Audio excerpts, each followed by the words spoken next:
Hello. I want to tell a story. Oh, staircase.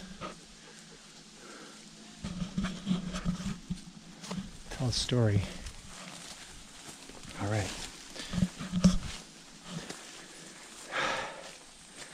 So this is the story that made me ask the question, where am I? What is this? Who am I? Who are these people? Why are they acting this way? It's all got to start somewhere. So just a little bit of a primer ahead, just a little bit of a warning. This is not a cool, fun story. This story might have some swears in it. You might experience some trauma. But I guess I gotta share it anyways, because we all have stories. And this is the story that prompted me to ask many questions and started me on the journey of asking questions. No regrets. No ragettes. Anyway, this story goes, once upon a time there was a man. This man was very, very sad, very depressed. He was with a girl, thought he would be with her forever. Typical love story, gone wrong. Well, you know, gone right. Depends on your perception. Things gotta happen and there's always a reason. But anyways, this man was very sad. And he had a Pontiac Grand Dam. Standard Pontiac Grand Dam. And it wasn't running very well, so he didn't take very good care of it. And he took it out one day to a party at a place called Bluebridge. This man didn't know he was depressed at the time, but looking back, he discovered yes, that he was very depressed. Let's take a look at Spunky for a second. Hey Spunky, you having a good time? Hey? What you looking for? Just looking for something. Anyway, let's get back to the story. Took this guy and his 3 friends went out to a party at a place we'll call the Bluebridge. And the party, when we got there, wasn't that great. Yeah, this guy was going around calling himself Johnny Negative. Which was just because he wasn't doing so well financially and he was feeling a little negative, so he'd introduce himself as that. And the party kind of sucked. It was kind of lame. Didn't get drunk. Didn't smoke weed. Just hung out. Didn't have much fun. Went to bed in his car. One of his friends tried setting a tent outside, and yeah, that was it. Woke up in the morning, the sun was just coming up. You know, it's one of those days the sun was just coming up. And when I got out, he got out of his vehicle, Johnny Negative got out. And he met with his one friend, Mike. And Mike is the kind of friend who likes to fight his friends when he's drunk. So he came up to Johnny, and Mike kept on trying to fight Johnny. And Johnny kept saying, I don't want to fucking fight. Leave me alone. I don't want to fight. I don't want to fight. And he's like, oh, I want to fight. As these drunk so-called friends do. And it was getting really loud because Johnny really didn't want to fight.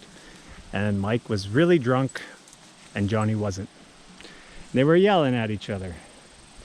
And then the other friend, we'll just call him the D. The D came over and said, "What are you guys doing? Stop fighting," basically. And then I'm like, "I don't want to fight. This guy keeps trying to fight me. I'm trying to not fight." And then, you know, Mike, of course, was like, "Well, I want to fight." And then Dylan, Mr. D, sorry, walked away and said, "You're both idiots," and he left. Not too long after, me and this guy yelling at each other, I guess we attracted a bit of some people. And these people came up, standing by my vehicle. They came up and they said, "What's going on? You guys want to fight?" And I say, "No, I don't want to fight. I'm trying not to fight. This fucking guy wants to fight."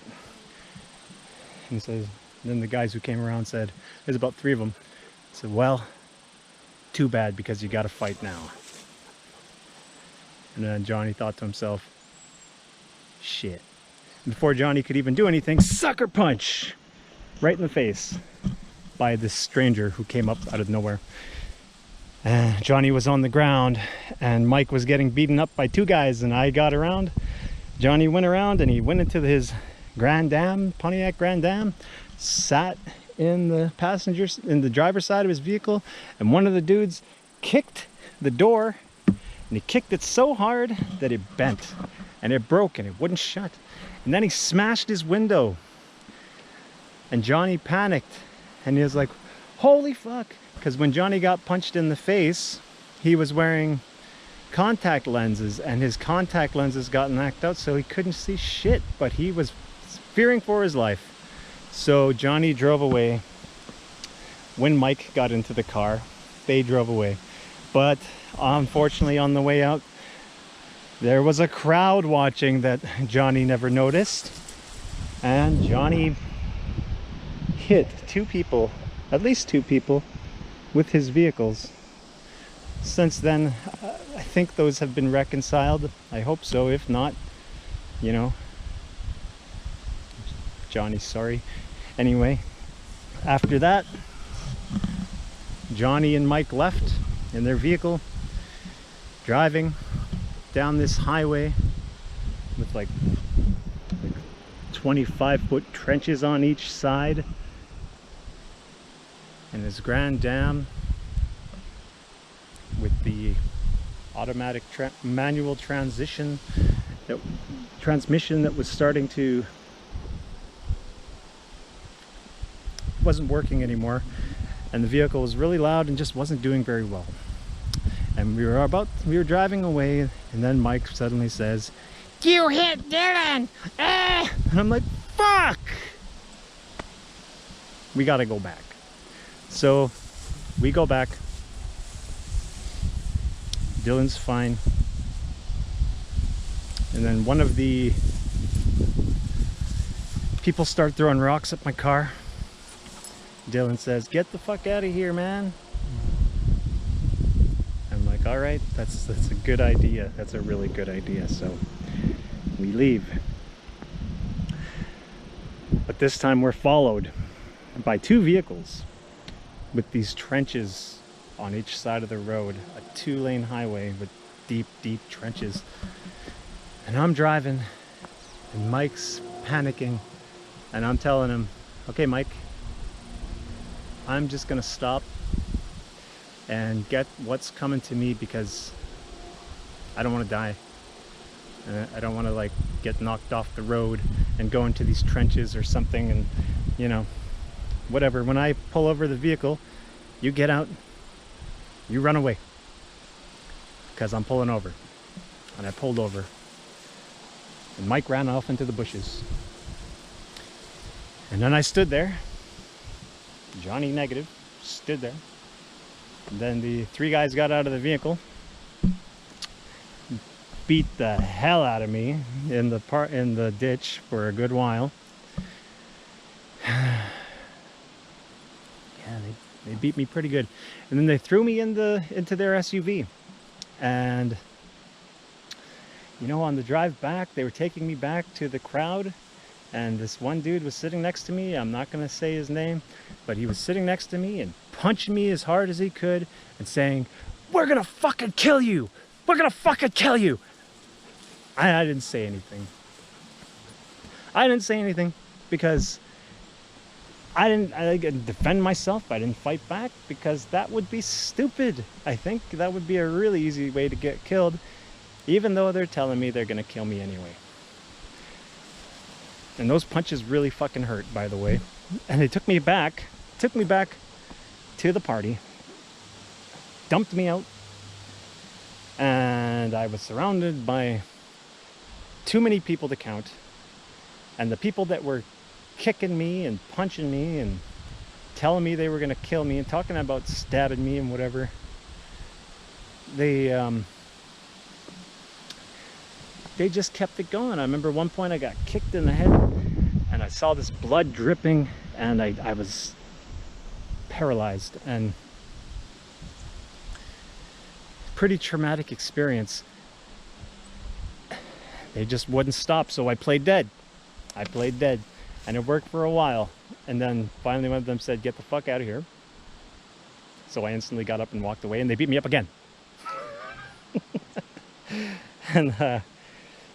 And finally this when they were starting to talk about stabbing me,